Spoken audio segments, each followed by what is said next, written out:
What is up, people? My name is Reese, or NextGenNovelist. Welcome back to the From Zero podcast, where I talk about my thoughts and experiences as an aspiring author of the next generation. So, today we're going to be talking about the topic of setting goals and timeframes. No, not timetables, timeframes. And we will discuss what the difference between that is. It's actually very quick. Don't have to make a big discussion out of it, but very simply, it's a bit weird. I'm just kind of jumping into the podcast without really any kind of intro, to be honest. It's a bit strange, but yeah, it's been a decent week, I suppose. It's been an alright week, I guess I could say that. And actually, I do have something to say. I began writing a short story that's a little different to what's it a little different to? It's a little different to maybe things you've read by me before. This is quite a bit of an experimental work. I'm kind of trying to see how I can play around with different things in writing. I really don't want to say much about it to anybody, but it's not like it's going to be crazy, but it's going to be quite different. And when that's done, when that's on my website, I'll be sure to let you know. Might be done by next week. No guarantees though. But that would be me giving a time frame next week, right? Time frame. So I say between now and next week, potentially a short story from me could be coming out. It is currently called Liberation of Inspiration. Whether or not it will still be called that at the time is dependable on certain things, but it may well be. So right now the working title is that, and as I say, the time frame is that it will be out within maybe a week, maybe 2 weeks. No guarantees, because if you're a writer, these things are never always guaranteed. That's why this podcast, actually, this particular episode might be quite useful for you. This is something that is 100% based on my own experiences. And so this isn't something I've actually learned from any other authors or anything like that. This is actually something that purely I'm giving to you from my own experience of what works for me. Now, what works for me is that setting goals and timeframes, right? So let's talk about what each of those things are, okay? So a goal, you know what a goal is. It's just you say, I want to achieve this, right? You have a goal to write 1,000 words a day, maybe 500 words, maybe 1 word. You have a goal to just write a page a week, or maybe 100 words a week, okay? You have a goal. Your goal is to finish a novel, to finish your short story, to finish your novella, whatever it is, right? Whatever project you're working on, you want to ideally finish it. Or if you don't plan on finishing it, you plan on learning something from the process of creating it, yeah? So maybe this isn't a project that you want to actually finish, but you're thinking, what can I learn from this? I'm experimenting with different things to see what I could potentially learn from it that I could translate into something else, that I could transfer to another work. And that's what your goal is. Now, I said in my very first podcast that I believe starting with a vision, aka a goal, is ideal if you want to create a cohesive work. And I think that's important. So if you're going to create stories that are going to be cohesive, that are going to be tight, that are going to be strong, you need to have a goal that unifies everything, right? Some kind of vision that unifies everything. Otherwise, it's very easy for it to just go all over the place very quickly, because there's no particular, backbone behind it, like no particular destination. I don't know why I said backbone, but destination is more what I'm trying to get at. And so that is basically what I define goal as, right? Very clear. It's what you already understand. Time frame is perhaps the one that's a bit more interesting, and perhaps the one that you've heard less about. Time frame to me is how long do you want to take to attain that goal? Okay, so if you say I want to write 100 words in what time frame? If you say a day, that's kind of making a timetable out of it, because that means that every day you have to set aside a certain amount of time to write those words. But why are you doing that? There must be some kind of goal you're trying to achieve through writing that. So that's one of the smaller goals, but there must be this, larger goal that you're trying to attain. And whatever that larger goal is, which is probably, writing a book, that goal, the smaller goals help build toward that. And that's where a lot of people talk about timetables and stuff, because timetables help break things down, and it helps you to have a physical representation of what you're doing throughout your day. I don't use timetables. I do not like them very much. Whether or not at some point later on in my life they'll become a necessity or something, I don't know. But I really like spontaneity, and it's worked for me quite well. It's never actually not worked for me. I've not reached a point in my life yet where a timetable has actually been necessary. I think for some people it's probably helpful for them to see how much time they've got in the day, and it makes it very clear how much time maybe they're not utilizing properly. The thing is, I'm already very aware of how much time I'm not utilizing properly, and I don't view it doesn't make me feel bad, right? A lot of the time when it comes to these things like goals and consequences, and when you set a goal, you've got to have something that motivates you to achieve it. You'd think the goal in and of itself would motivate you. The problem is people can easily make excuses, right? We can make excuses for ourselves and say, but it's going to take a while to write the book, and that's okay. But then you might say, I just don't feel like doing it. I have writer's block. I've got to study. If you listened to my podcast about writing while studying, you'll hear the kind of tough love I gave about how to handle that situation. But in general, with a lot of things in life, I've got to look after kids. I've got a lot of stress in my life right now. I'm just not at a place to write. And I don't think that's a big deal if you're just writing because you want to write, as a hobby. I don't think it's such a big deal if you kind of set it to one side for a little while. But I mean, it's a bit complex to discuss, because then you have to consider, is writing potentially something that would help you with that stress? Because it might well be the thing that you're putting off might be the thing that will actually help you deal with the stress more. Maybe writing would actually be a form of relief for you. And by ignoring it because of the stress, you in turn allow the stress to affect you even worse, and then you don't write, so then it becomes a cycle. So that's a potential possibility. So maybe you should experiment with writing in that time of stress and see if it actually helps alleviate it a little bit. It might well do. Maybe it won't. Maybe it will only add to your stress, and then you'll get really annoyed. In which case, maybe then that's not the correct approach. But you won't know until you try, will you? So maybe that's something to try. As someone who doesn't get stressed out a hell of a lot very easily, and who doesn't have a lot of reasons, as far as I'm concerned, to be very stressed out, I don't really have that as something to worry about. What I'm more worried about is the time frame aspect, which is that I want something done by a certain time for certain reasons. So when I was writing my first manuscript, my first book, which I completed the first draft of, I told myself the first draft must be done before I start university. And that was a time frame. So I didn't write out a timetable to ensure I'd done it. I just trusted that I would do it within the time frame I set for myself.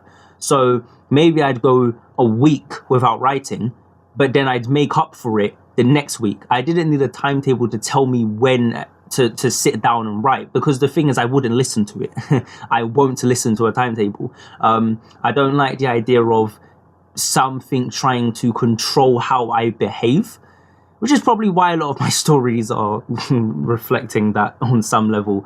I don't like this idea of some kind of dictatorial system, and in a lot of ways, to me, a timetable is a bit like that. I don't even like, sure, you create the timetable yourself, but I don't even like the idea of being kind of a slave to the timetable. You know, I don't like it. If I sit down and write, I like the idea that it's because I chose to do it.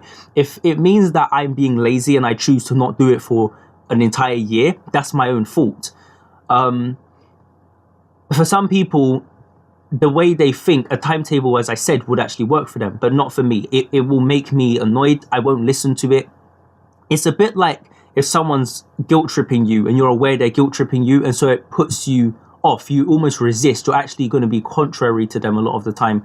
Not everyone, but it depends. But a lot of people often get very contrary to somebody who they know they know this person is trying to emotionally manipulate them. I view a timetable, inanimate as it is, to be the same thing. If I look at a timetable and it's like, you need to sit down at 7 o'clock and start writing, I'm just like, no, I don't. You know, because I'm just thinking, nah, I don't need to do that. Because in my head, I know that if I don't do it at 7 o'clock, the book will still get finished. So if I knew that I was so unreliable that if I didn't give myself a system, that it wouldn't get done, that's different. Some people need a system. They have to have a system, but not me. I like that structure is too, that's what it comes down to. Does structure make you feel confined, or does it make you feel as though, you know, you've got direction and you like it? I like the kind of freedom of spontaneity. I don't want to be sitting there and thinking beat for beat every moment, every day about, you know, oh, you know, it's 6 o'clock, got to do this. I don't know, maybe it's because I was not raised with a particular structure. Even when I was younger and I saw some of my friends who did have that, it looked really annoying. You know, it looked annoying to have your parents come in and it's every day at 7 or 6, you know, or 8, it's dinner time, and then you do that same old structure day in, day out, just seemed annoying. Now it seemed, in a lot of ways, it seemed proper. It seemed like the right thing to do. It seemed neat, but I just didn't like it. It seemed too, I don't know, boring, I guess. and it's funny because a lot of times I like to think that it's almost an ideal way of handling a household is by making sure everyone knows when everything's going on, because you've got to deal with all these different people that are living in a house. But I don't know. I think it can, you know, it's a bit like the difference between outlining and discovery writing. I always say that all outliners are at one point or another a discovery writer, even if they've outlined the entire project, because unless, like, it's very rare for you to outline something. I've not heard really any outliners say that they follow their outline to the letter, like, ever. And even, I mean, you can't, because you still have to be creative in your prose. You still have to be creative in how you're making one scene transition to the next. You know, you can outline the dialogue, you can outline the setting, you can outline which characters are in it and what's said and what the plot is of that particular chapter or whatever. But at the end of the day, there still has to be a bit of free flowing going on, because you still have to think of how to convey that information. You can write a textbook on your magic system, but you still have to have a skill that allows you to, you know, you still have to have that free flowing way of creating the prose, right? And yes, you do have to go back and edit it and whatever, but what I'm saying is that even if you're an outliner, there's going to be an element of spontaneity to your writing. This is why so many times people will say that they divert from the outline. You know, they're like, oh, the outline, it was going this direction, then it went in this direction. It was a completely different type of story. And that's the reason why, because spontaneity is something that comes out. If you're a creative individual, you're going to be inclined to do it here and there anyway, you know. So I think too much structure can lessen some of the heart and some of the magic that can be in your work, you know. So a lot of times, some of those best chapters that you thought of are just the ones that you kind of just came out of nowhere. And yes, you had to kind of, you know, make them actually fit in properly after the fact, but that heart that was originally there, where you were just free flowing, I've said it before, people say they can almost feel like sometimes they can feel the writer's excitement or how they felt when they wrote the chapter. Whether or not they can or not is another thing, but the point is that there's definitely something to be said for that, and state transference and mirror neurons are real things. So who's to say that it's not in some way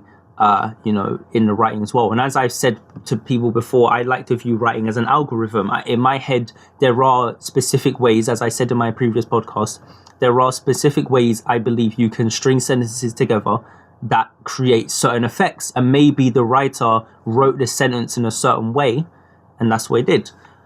And so that's what spontaneity can do. So having a time frame where you're allowing yourself to be more spontaneous is something that I personally enjoy. I like the idea of it more than a timetable, which is like an outline of what I need to do throughout the year. I can't, like, it doesn't, I don't I don't like it, which is funny and ironic because I heavily outline my stories. But when it comes to life, I'm not as keen on outlining. I don't keep like a little note of what I'm going to do throughout the week and all that stuff. Like, I don't really care to do that. I usually have a good enough memory to remember, and I'm spontaneous in most instances, and it works out well for me. So when it came to writing my first draft, I was just like, I want it done before university, and that just meant however long, how much time do I have before I start uni?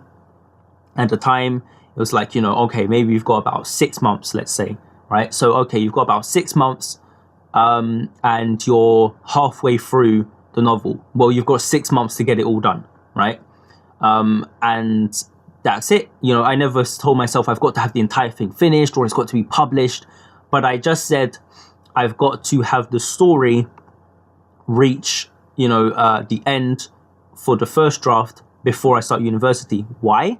Because I was afraid that if I didn't do that, I would start university and then all these issues that sometimes arise, like I said in my podcast about writing while studying, you start to get this pressure and this block that comes from studying where you feel like you've got too much to do and you've got the pressure of having to study and having to revise and having to do work and write essays, and you associate maybe Microsoft Word with essays and stuff, and then you maybe get guilty because you're writing your story instead of writing, doing your coursework or whatever. And those kinds of things I was anticipating. I had heard authors, even though these authors were like a decade or two separate from me, it's still the general principle of school and responsibilities getting in your way, and that's never going to change no matter how many years pass. And so because those things are still very real, my fear was that if I didn't finish it in that time frame, then it was going to take me a lot longer than I would like to actually finish my first draft, and in turn, by extension, the rest of the actual book. And it still took me longer than I would have thought, but it was a lot shorter than it would have been if I had waited until after I started university. And that made me write the entire first draft a lot faster, because my fear of not meeting that time frame was so strong that it forced me to do it. So this is why you have to know yourself, what actually is going to kick you into gear and make you sit down and do your writing. And I'm going to be honest, if you don't think you can find something to motivate you, maybe, as strange as it's going to sound, maybe it's just that writing's not something you're particularly that passionate about. Maybe you were passionate about it at one point and you're kind of clinging on to that, but you're not as passionate about it anymore. And I'm saying this because I think too often we make identities out of things and then we stick to the identities for too long. Maybe you wrote a story when you were 19 and then you're 25 and you're not really into writing, but because you were so passionate at 19, you're like, no, I've got to keep going. I have an obligation to fulfill. I must finish it. But then it's just stressing you out and you hate it. You hate the actual act of writing it and you're not enjoying yourself. If you're not enjoying yourself, don't worry about timetables and time frames. Honestly, I would say write something else. And if that's not working, maybe try a different kind of hobby. Maybe it's just that writing is not for you, anymore. We grow out of things. And just because older people write doesn't mean you can't grow out of writing too. So it may just not be your thing anymore, and if that's the case, that's perfectly fine. Find something else that you can invest your time into, because the worst thing you can do to yourself is invest all this time into something that you actually don't even enjoy. So you should be able to find a joy in writing in something. And if it's really that bothersome, take some time out, and give yourself a longer time frame. Like I say, if timetables work for you, then use them. They don't work for me, but time frames do work for me. Saying to myself, I better get this done in 6 months, or I better get this done in 2 weeks, actually works, because it makes me dedicated, because I can see how far ahead it is that it needs to be done, because I give myself a definitive date and I'm like, it has to be done by this day. And because I say that, I get in competition with myself. And I'm like, right, it better get done before then, I like to use a lot of holidays as kind of points at which I'm like, right, it better be done before Easter, or it better be done before Christmas, it better be done before my birthday. And I even have that with my birthday now, so I'm like, I want certain things done before my birthday. And so because of that, it forces me to try and push a lot harder. But you've got to actually care, about those things. You've got to truly be in that real competition with yourself. So you have to know yourself quite well. And that's how all of these things work with time frames, timetables, goals. You have to know what's actually going to get you to sit down and do the work. So yeah, it's pretty much it. It's pretty much all I've got to say about that. Like I say, be sure to keep a lookout for the short story that I'm going to be putting out soon. I'm not sure, again, who knows. The time frame is within a week to 2 weeks. Let's hope that I get in a strong enough competition with myself that I force myself to finish it. I've actually done a fair amount of it, so I don't think it'll take that long.